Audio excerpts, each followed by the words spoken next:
Welcome to PJ real info. HMDA Hyderabad metropolitan development authority 2008 సంవత్సరంలో 7 జిల్లాలు 70 మండలాలలోని 7,257 square కిలోమీటర్ల ప్రాంతాన్ని హెచ్ఎండిఏ పరిధిలోకి తీసుకురావడం జరిగింది. ఫ్యూచర్ అవసరాలను దృష్టిలో పెట్టుకొని హైదరాబాద్ని ఒక ప్రణాళికాబద్ధంగా అభివృద్ధి చేయాలనే ఉద్దేశంతో ఈ 7,257 స్క్వేర్ కిలోమీటర్ల ప్రాంతాన్ని 12 జోన్స్గా విభజిస్తూ ప్రజలకు అందుబాటులోకి తీసుకురావడం జరిగింది. 1 residential zone, 2 peri urban zone, 3 commercial zone, 4 manufacturing zone, 5 public and semi public use zone, 6 multiple use zone, 7 recreation and open space use zone, 8 water bodies, 9 forest zone, 10 special reservation zone, 11 conservation zone, 12 traffic and transportation zone. HMDA పరిధిలోని ప్రతి survey నెంబర్లోని భూమి ఈ 12 జోన్స్లోని rules and regulations పై ఆధారపడి అభివృద్ధి చేయబడుతుంది కనుక ఈ జోన్స్లోని rules and regulations ఎట్లా ఇంప్లిమెంటేషన్ చేయబడతాయి అనేది చూద్దాం. రెసిడెన్షియల్ జోన్ మీరు చూస్తున్న ఈ హెచ్ఎండిఏ మాస్టర్ ప్లాన్లో ఆరెంజ్ కలర్లో కనిపిస్తున్న ప్రాంతాలన్నీ కూడా రెసిడెన్షియల్ జోన్స్గా డిజైన్ చేశారు. అలానే ఈ రెసిడెన్షియల్ జోన్లో ఉన్న ప్రాంతాన్ని R1, R2, R3, R4 జోన్స్గా divide చేశారు.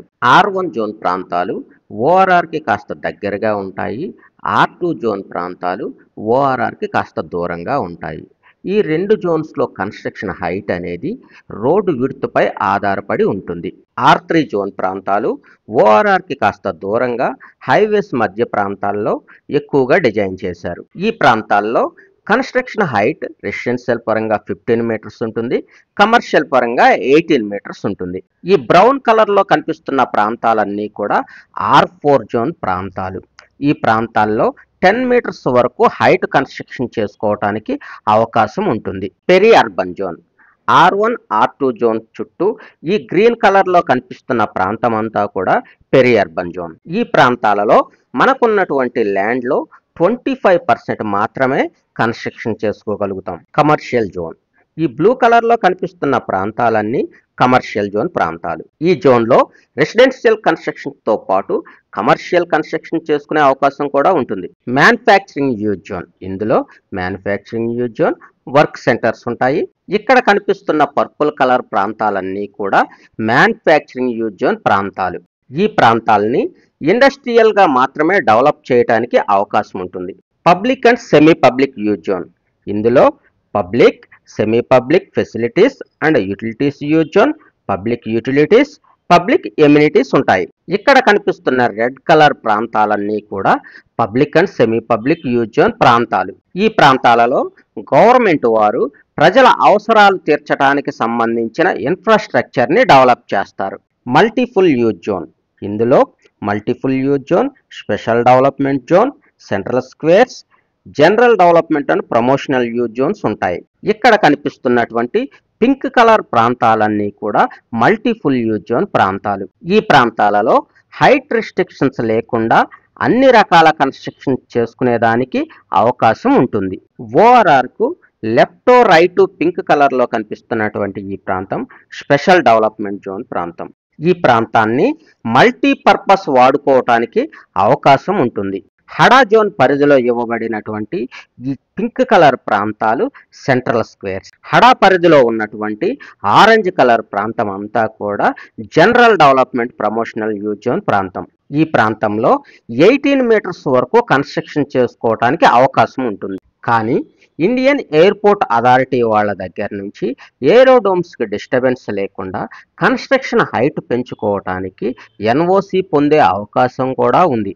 Recreation and open space use zone ఇందులో recreational use zone, open space for buffer, Himayat Sagar operations area ఉంటాయి. ఇక్కడ కనిపిస్తున్న ఈ లైట్ గ్రీన్ ప్రాంతాలన్నీ కూడా రీక్రియేషనల్ యూజ్ జోన్ ప్రాంతాలు. ఇక్కడ లేక్ చుట్టూ కనిపిస్తున్నటువంటి ఈ గ్రీన్ కలర్ ప్రాంతాలు ఓపెన్ స్పేస్ బఫర్ ప్రాంతాలు.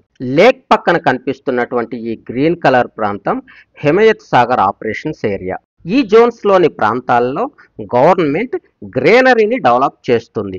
వాటర్ బాడీస్, రివర్స్, నాలాస్, రిజర్వాయర్స్ని ప్రొటెక్ట్ చేయడానికి ఏర్పాటు చేశారు. ఫారెస్ట్ జోన్ ఈ డార్క్ గ్రీన్ కలర్లో కనిపిస్తున్నటువంటి ఫారెస్ట్ ప్రాంతాలని ప్రొటెక్ట్ చేయటానికి ఏర్పాటు చేయబడింది స్పెషల్ రిజర్వేషన్ జోన్.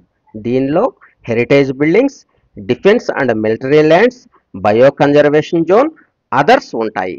హెరిటేజ్ బిల్డింగ్కి సంబంధించిన ప్రాంతాలు ఈ కలర్లో మార్క్ చేసి ఉంటాయి. డిఫెన్స్ అండ్ మిలిటరీ వాళ్ళకి సంబంధించిన ప్రాంతాలు ఈ కలర్లో మార్క్ చేయబడి ఉంటాయి. బయో కన్జర్వేషన్ జోన్ ఈ కలర్లో మార్క్ చేయబడి ఉంటుంది.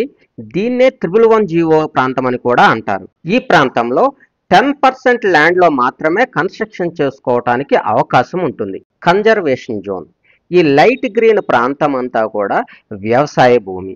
ఈ ప్రాంతంలో 10% ల్యాండ్లో కన్స్ట్రక్షన్ చేసుకోవడానికి అవకాశం ఉంటుంది. Traffic and transportation zone roads, railways, bus depots, ఎయిర్పోర్ట్స్కు సంబంధించిన వ్యవహారాలను చూస్తుంది.